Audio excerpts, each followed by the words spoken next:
What exactly is reputation management, and why is it important in today's digital world?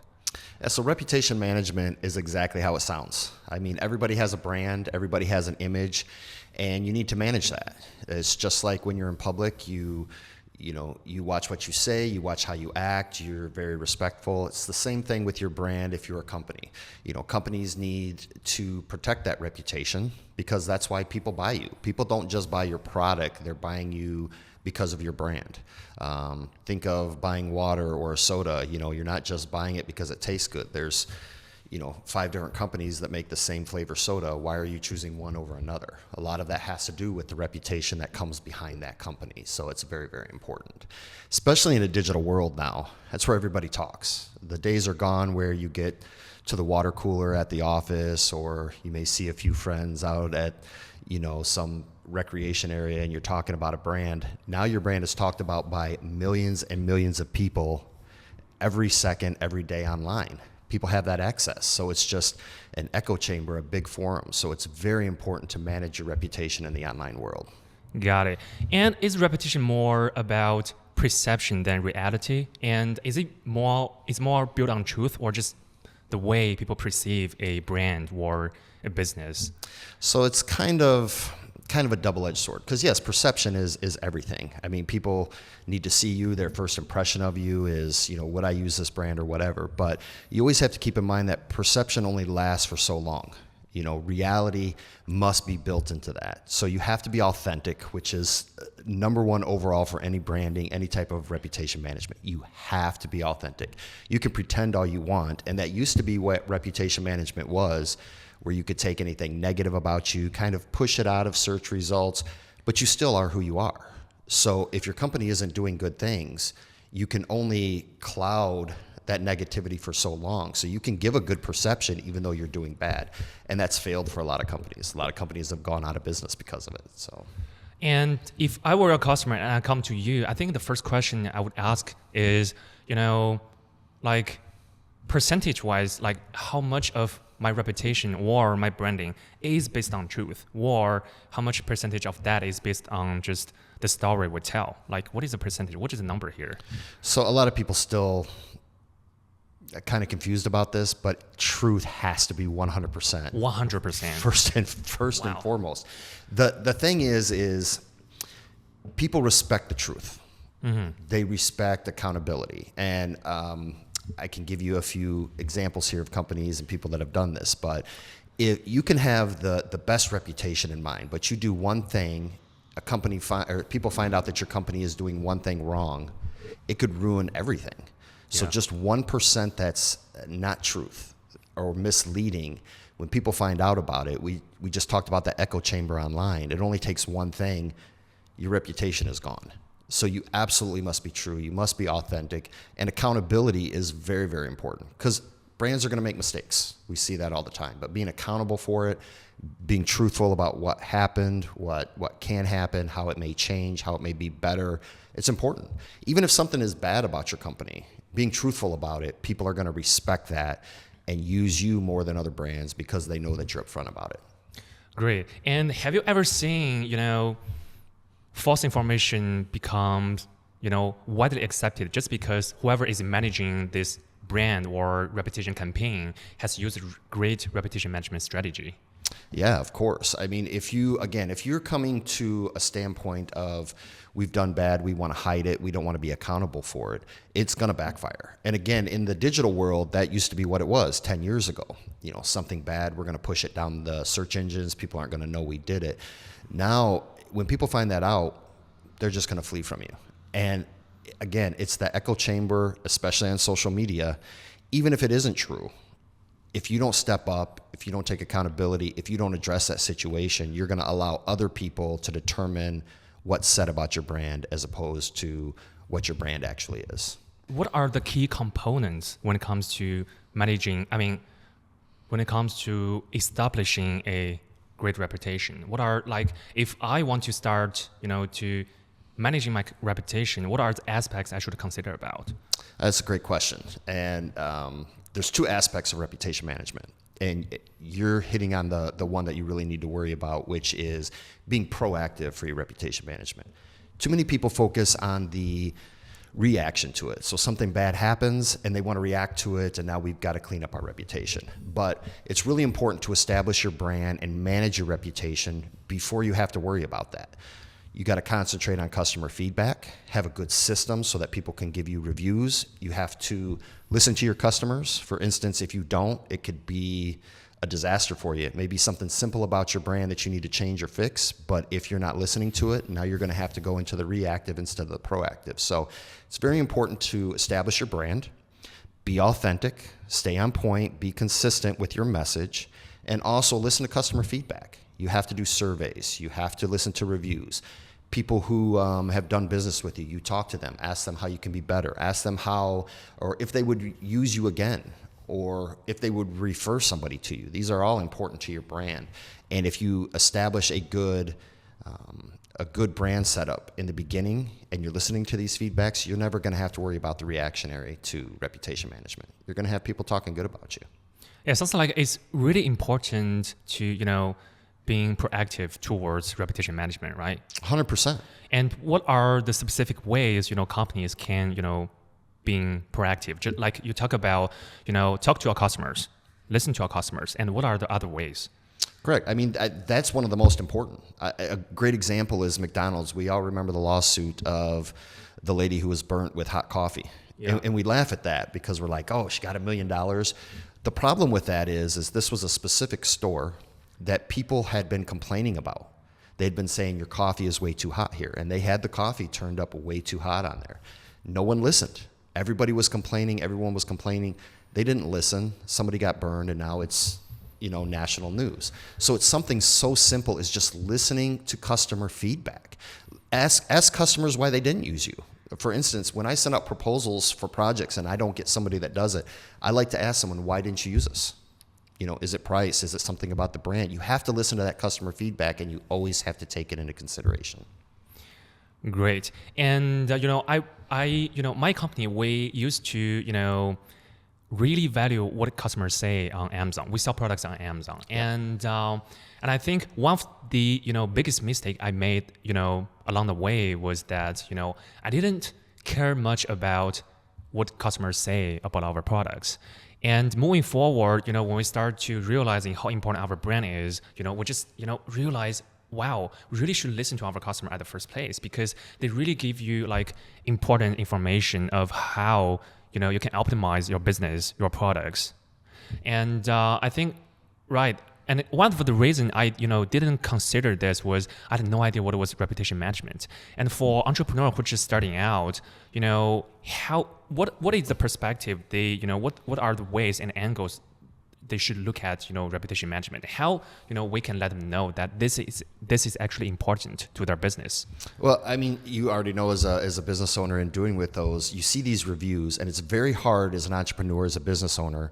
You start getting this feedback, and honestly, a lot of it is noise. Somebody may have had a little issue and now they're complaining about it. And you start getting all these complaints if you're a bigger company, and you just get sick of it. You're like, it doesn't really matter. Well, out of 100 negative reviews that a major company like McDonald's may get, they may get complaints about their coffee being too hot, coffee being too cold. But if you start seeing a pattern, it's something to pay attention to. So companies really need to understand that even though a lot of it may be noise, there's grains of truth within there. And those are the things that you need to focus on. So you start carving out the issues that seem to be a pattern. Start listening to your regular customers who are giving you feedback, because there's a reason they're using you, right? So why are they using you? Or why are they not using you? These little things like that are what they really need to focus on. So it's really big. Surveys. Send out surveys. People who have used you, who haven't used your product. Listen to feedback. Look at reviews and be able to respond accordingly. Take that all into consideration. And is reputation something that, entrepreneurs should, or business owner in general should, start to consider when they just got started? Or it is something, they can, wait until their business gets, more influential? No, you have to start from the beginning. It's just like buying a car. When people are looking for cars, they say they're looking for salespeople, not necessarily a car, because most people know what kind of car they want to buy. You show up at one car dealership and you get treated like, You're nothing, as opposed to another dealership that's treating you like a human being person. They're bringing you in, they're showing you stuff. Who are you going to be wanting to buy from? You're going to want to buy from the one dealership as opposed to the other. They're selling the same product. So why are you using one over the other? So it's very, very important. People are looking for brands.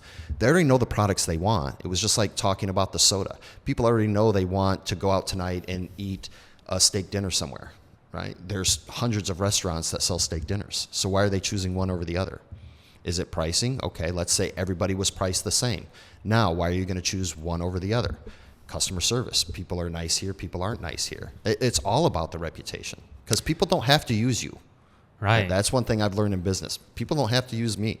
There's hundreds of people that do what I do. So why are people coming to me? And that's what I want to know. So it's very important to establish your brand.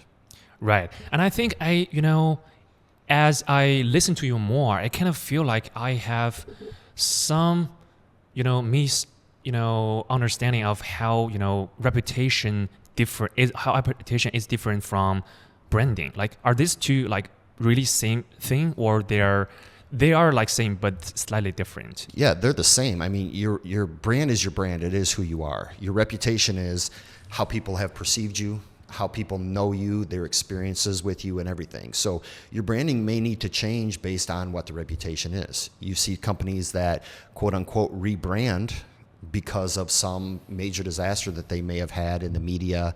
They may change their name, they may change their marketing strategy, they may change the way they do their products, and that's the nature of the beast. So they may be different, but they are very intertwined, very, very intertwined. Got it. And now let's talk about like a different aspect of reputation management. Like, for example, I am a business owner and my business has established a great reputation, but this kind of happens a lot in people's lives. When your trustworthiness is questioned. And for example, let's say you are a person working at a company and some of your colleagues dislikes you for no reasons. And they start spreading, this false rumor about you. It can be something like you have, strained relationship with the manager, something like that, leading to misunderstanding. Or if you are the business owner and your competitors, they pretend to be a genuine customer and they buy your products and they falsely claim that it has quality issues. Their purpose is really to damage your, credibility. And if you were in this position, what would you do to recover your reputation? And, what steps would you take to kind of, defend yourself? These are very, very hard. These are the nefarious things that come in where you have one brand trying to damage another brand, or people trying to damage, and it does happen. I think a lot of people in society now understand that happens. Before it used to be you get a negative review and people were like, oh, well, we're not using this business because it's a negative review.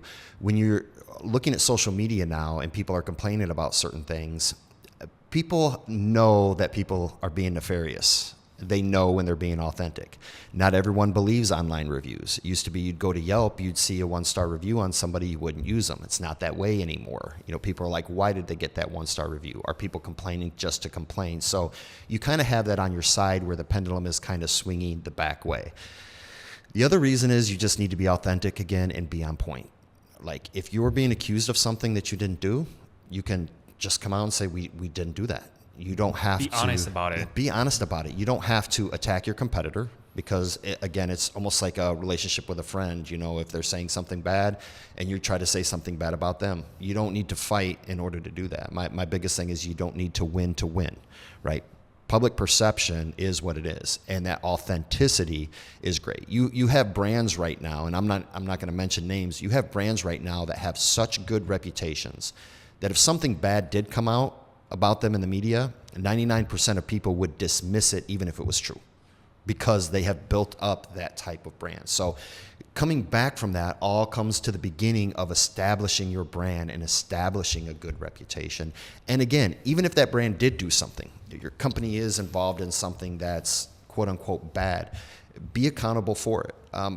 Best example I can give you is, my generation remembers Roseanne Barr at the baseball game when she was singing the national anthem. She messed up the national anthem. She grabbed her private parts, gave gestures to people, cursed them out.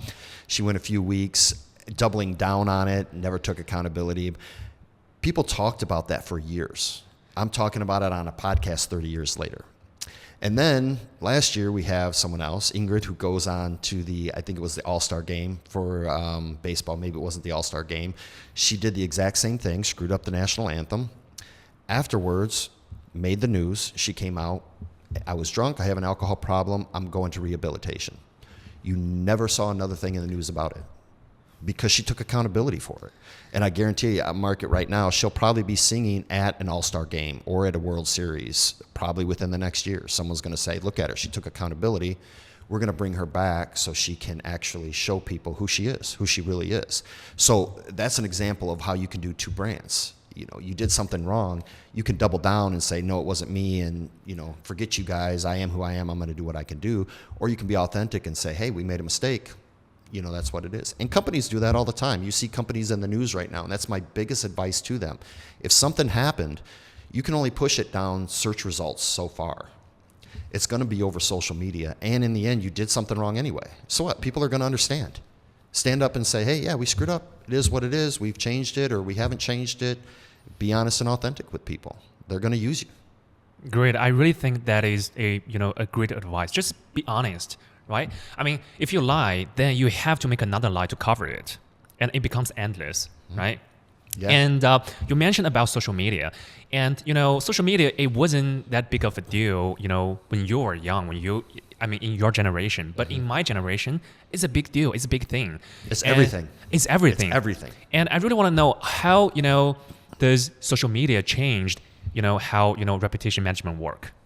So you have so many methods, so many different things you can do on social media now. Again, being authentic. Do you respond to comments? Do you block people? How do you do it? It's all going to depend on your brand and what's happening.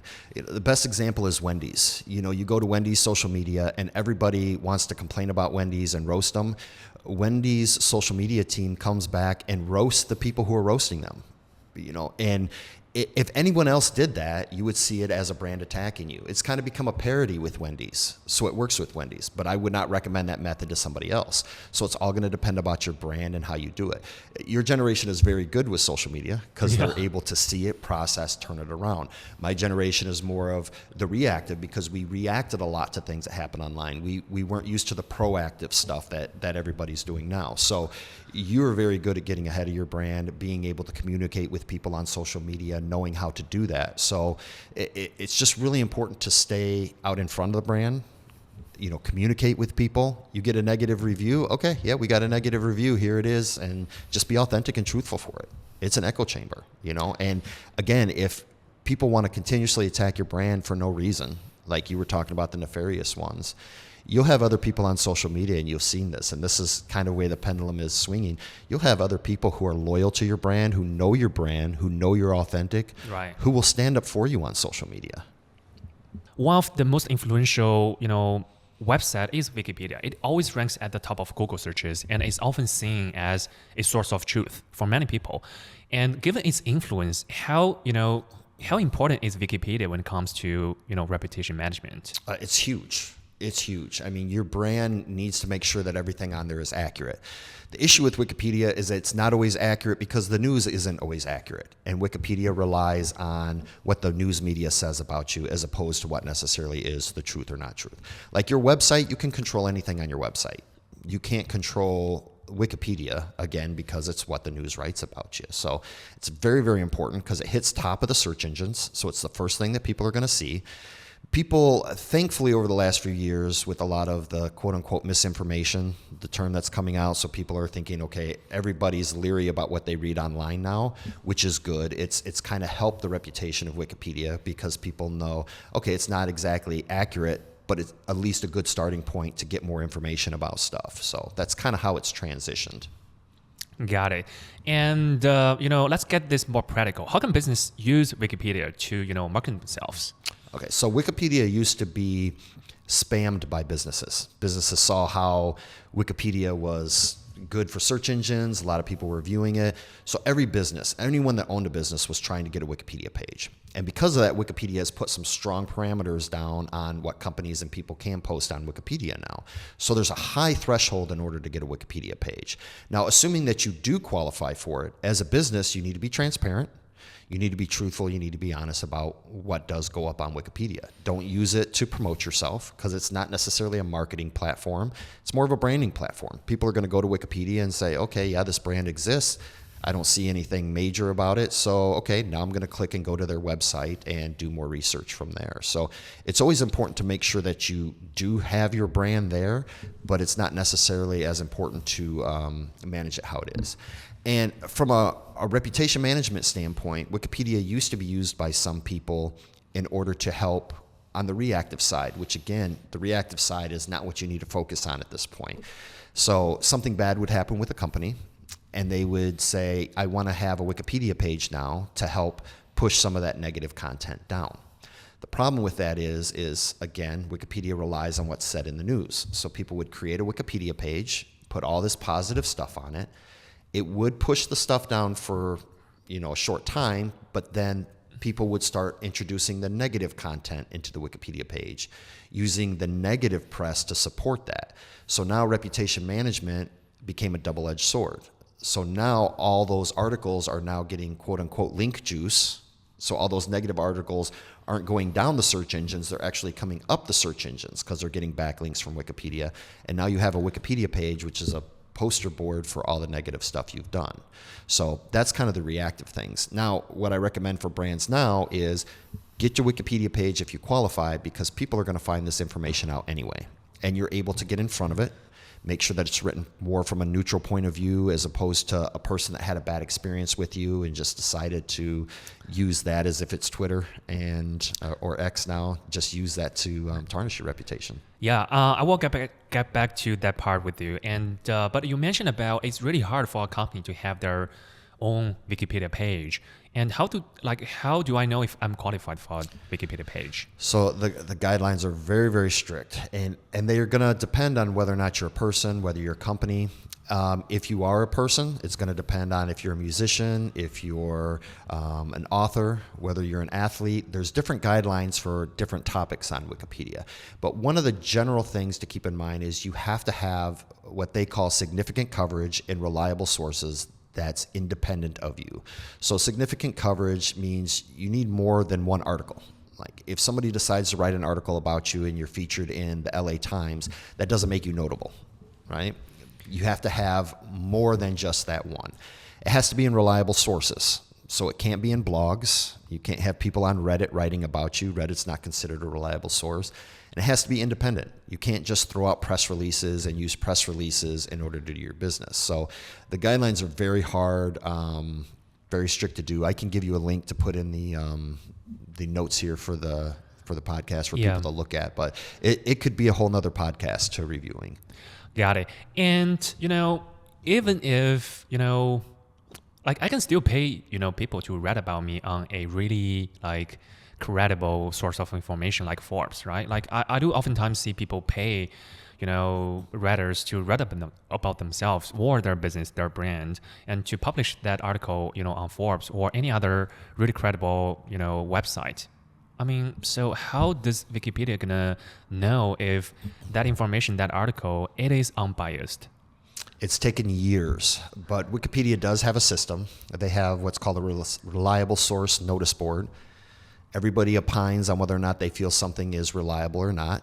Forbes, I'm very glad you brought that out because that's one thing that Wikipedia has separated over the years. They've been able to figure out which people are manipulating press, which press is paid for, which press is not paid for, because we have a lot of advertorials. You're able to pay for a placement in New York Times if you want to, but it will say sponsored content on it.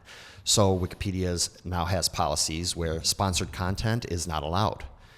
It's allowed for certain aspects, but not to show your notability. Because you could pay to have your stuff in Forbes, Entrepreneur, all these other places, but if it's not organic, it's not going to be that. Now, Forbes specifically, what I brought up is they want staff writers writing Forbes articles. So you have a lot of contributors who are writing for free with Forbes, which good for Forbes because they're getting people who want to make their own brand by writing, right? And Forbes doesn't have to pay them in order to do that.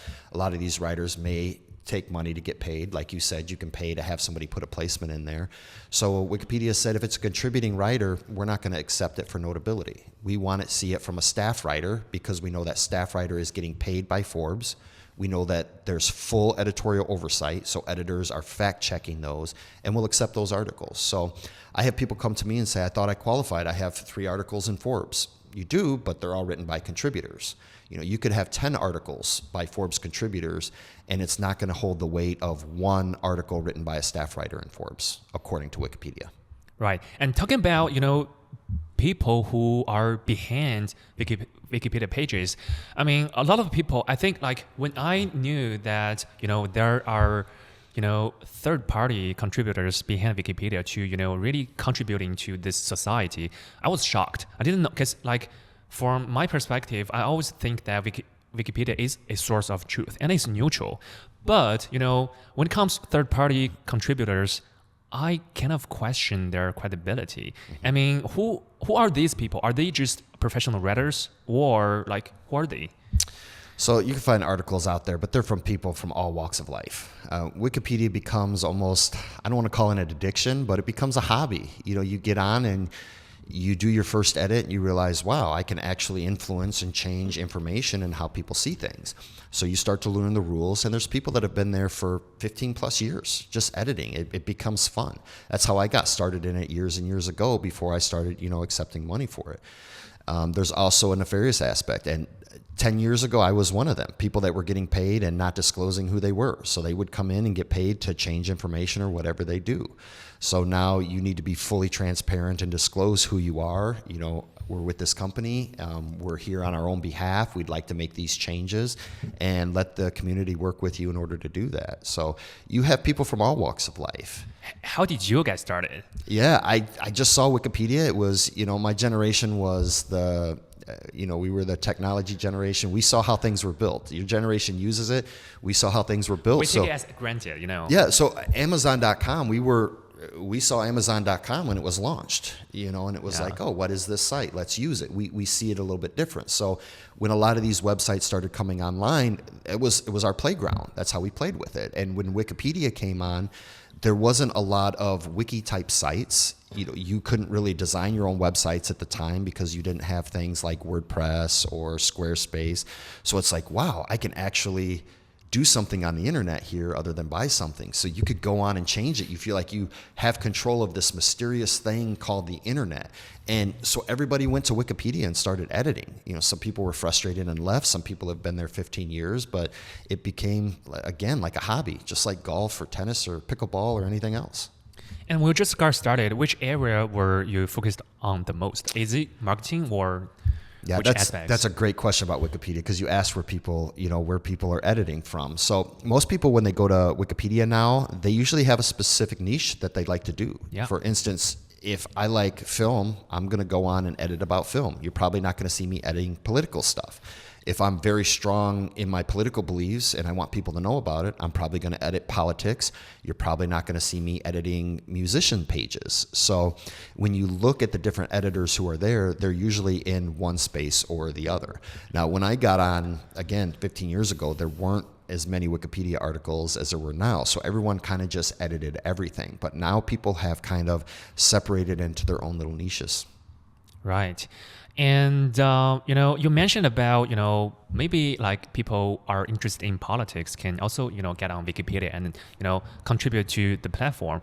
But, for certain topics like politics, is Wikipedia like, does Wikipedia lean towards certain perspective, like when it comes to politics, for example?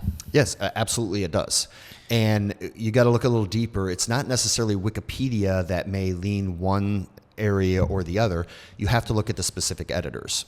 So for instance, if you have everybody editing a site who is conservative, obviously you're going to have a more conservative lean. If you have people that lean a little more liberal, it's going to have a little more of a liberal lean, because you're not going to have that factor to balance each other out. Now, there was an article that just came out recently, and I'll give you the link about how they choose sources and which media outlets aren't allowed and which ones are, which you can debate all day long. But Wikipedia has I don't want to call it perfect. I'll say it's a decent way of being able to combat both perspectives. So when they put the rules and the guidelines in there, everything has to be judged by consensus, which means the community has to agree on it. So you'll have the different perspectives on politics coming in. You also have notice boards where people can moderate and, come up with solutions on what content can go in and what content can't go in. But yeah, there is a typical lean. And it's not just politics either. You can also see that in medicine. You can see that for, again, films, music, and it all comes down to the people who are editing. If you, like right now, we could talk about cryptocurrency. There's very few pro-cryptocurrency editors on Wikipedia. There's a lot of anti-cryptocurrency editors. It doesn't mean Wikipedia itself or the Wikimedia Foundation is against cryptocurrency. It's just the people who have volunteered to edit tend to have that perspective of anti-crypto, so that's kind of where it's going to lean. Yeah. Well, by the way, I really recommend, our audience to go to our website and read through the articles we have. I mean, you have tons of knowledge on this topic. And I think the earliest article you wrote, it was like 2019 or 2012? I mean, 2013 or 2012, right? Yeah. Yeah, and also I read the article you wrote about, cryptocurrency. And I want to know, have you ever had this experience where, you kind of have this internal conflict, whether you should read this information this way that is, beneficial to your client, or you should be, stay, in the middle, be neutral about the information. Have you ever had this internal conflict when you edit Yes, the page? all the time, and I love it. And it's not just Wikipedia, it's about every business. This is for every business owner. Learn how to say no. No is the best word you can say to a client, and I say that all the time. People come to me and say, hey, something's wrong with my Wikipedia page. I got some negative information. I want that gone. No, we can't. It happened. You did it. It's in the news. We can only go based on what the news is. Now, we can recommend on how to get it cleaned up from a more neutral point of view. Yeah. Maybe some of the wording is harsher than what the references say, but we can't just remove it.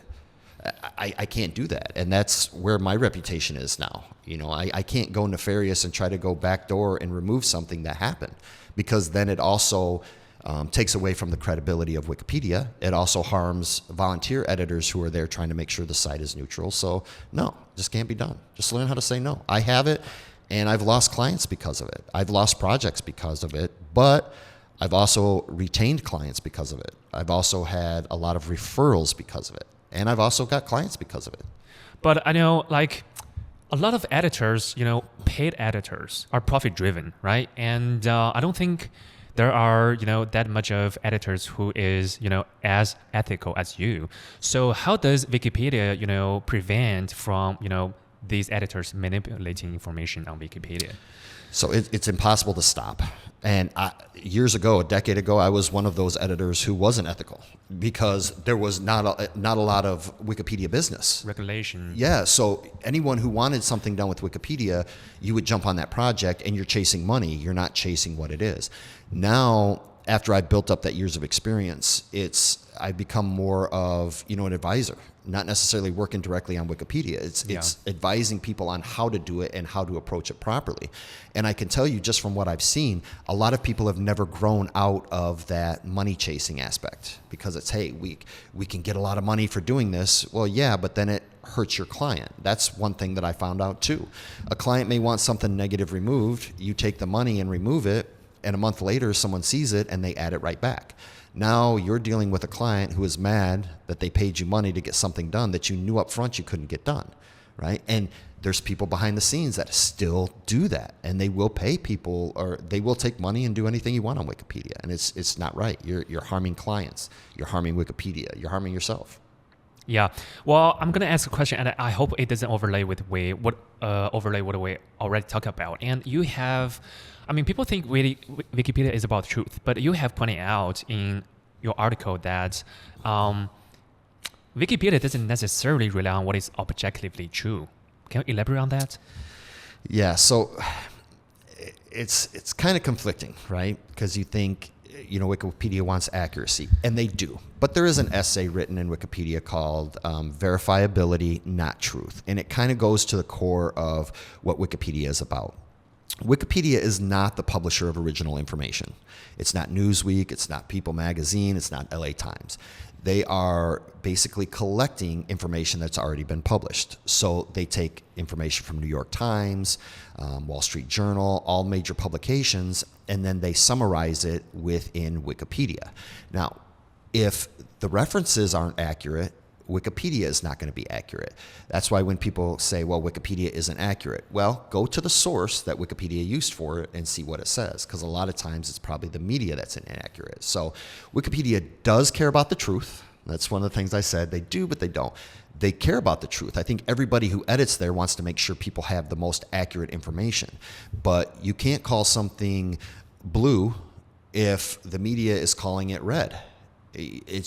It's just the way it is. So, got it.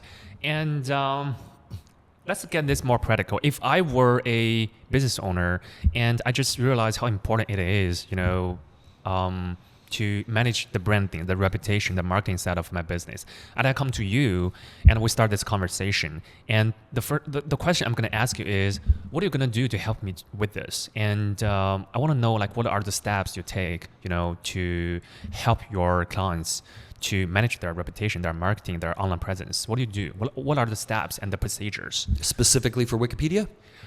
Let's start in general. In general, you need to make sure your brand is out there. Make sure you claim your social media channels. If you don't have a website right now, create a website. I told everybody before COVID they needed a website, and they didn't do it. And then COVID hit, and now you do everything online. People were like, oh, I need a website. I told you. It's part of your brand.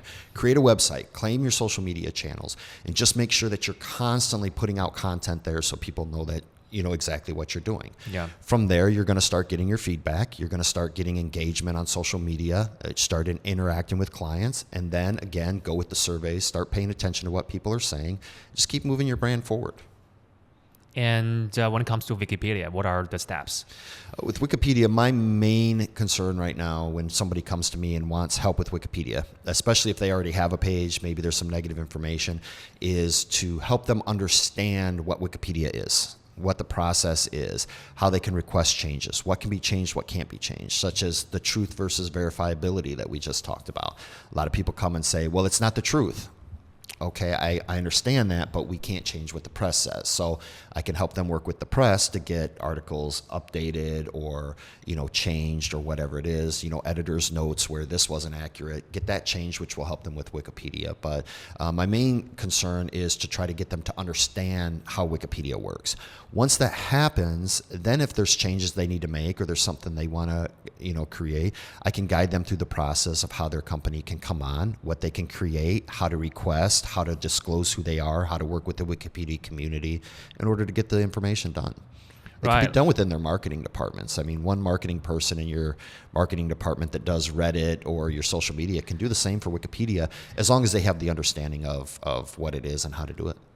I mean, in one of your article you wrote, and I read this, you talk about you can start to be a Wikipedia editor if you want. I mean, you can, but you don't recommend people to start that way. And what is the major reason? I know it is hard, but what are other reasons? So when I say that, it's basically for, let's say, somebody in the marketing department that wants to go on and just start editing Wikipedia for their own brand.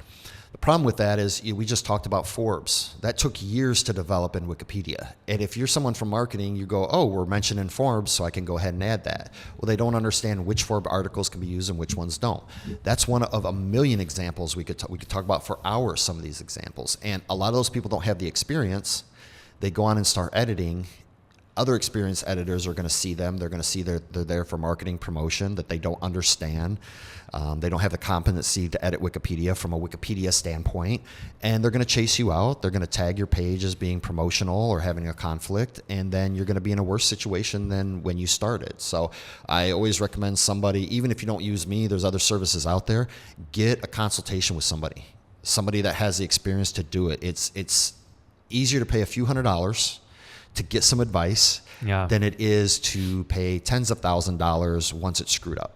It's like a surgery. It looks easy if you watch ER, right? I've seen 20 seasons of it, so I know how to do it. It's not the same. You know, everyone thinks they can be a professional athlete until, you know, you actually step on the court with a professional athlete. And that's exactly what happens with Wikipedia. I totally agree. And, you know, the last aspect I want to talk about Wikipedia is the misconception people have about Wikipedia. What do you think is the biggest misconception people have about Wikipedia? Oh, that's a great question. As an entrepreneur, as a business owner, like, what do you think? Like, people oftentimes see this wrong about Wikipedia. Yeah, I think a lot of business owners, a lot of companies right now think that Wikipedia is the holy grail. They think that that is the best thing that they can have for their business. So a lot of people chase that holy grail. Because it's authentic. Because it's authentic. They see it rank #1 in Google, so we have to have a Wikipedia page. You just said it earlier that you can pay publications to put advertorials out. And I agree with that. It's part of your paid marketing campaign. Use that. It's part of paid media. You can spend money to get paid article placements, Forbes, New York Times, Wall Street Journal, all these things. They're paid advertorials. They go out. They also rank high in Google, right? So don't focus necessarily on Wikipedia 100%. You have so many other ways to market yourself. And Wikipedia itself is not a marketing tool. I wrote a book called Wikipedia as a Marketing Tool. And I tell people now, that was a decade ago. It's not like that. It's a branding tool now. People use Wikipedia to go and verify who you are. That's it. That's all they're doing. They're not going to go on and say, oh, well, I see Coca-Cola here, and wow, their Wikipedia page is awesome, so I'm going to go buy Coca-Cola. No. They're there to see what's going on with Coca-Cola. They may have read something in the press, or they want to see if that brand exists still, which we know it does. They're going to click on the website or whatever. It's branding. It's not marketing. Yeah. Actually, you know, what's interesting that I read a few negative comments, you know, about on Amazon under a book. And I think it's a great book, you know, for anyone who wants to, you know, marketing their business, who try to expand their business.